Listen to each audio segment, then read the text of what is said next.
حدیث شریف میں سرکار پاک صلی اللہ علیہ وسلم فرماتے ہیں ادبوا اولادکم ثلاث خصال، اپنی اولادوں کو 3 خصلتیں سکھاؤ۔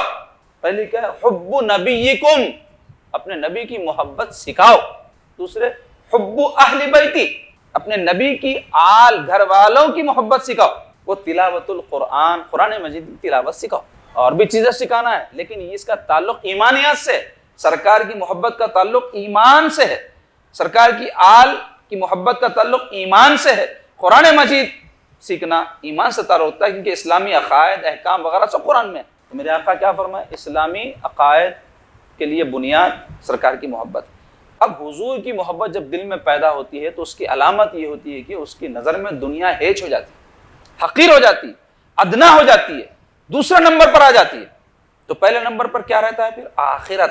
آج ضرورت ہے ہماری نسلوں کو عقیدہ آخرت ذہن نشین کروانے کی۔ یاد رکھو، اگر ہم عقیدہ آخرت اپنے ذہن نشین نہیں کر رہے ہیں، اور اگر کر رہے ہیں تو پھر اس کی علامت یہ ہے کہ ہم آخرت کو ترجیح دیں گے دنیا پر۔ اگر ہم یہ نہیں کر پا رہے ہیں اور اپنی نسلوں کو یہ نہیں سکھا پا رہے ہیں کہ آخرت دنیا سے اہم ہے، دنیا دوسرے نمبر پر ہے اور آخرت پہلے نمبر پر ہے، تو پھر ہماری زندگی اور آخرت دونوں ناکام ہو۔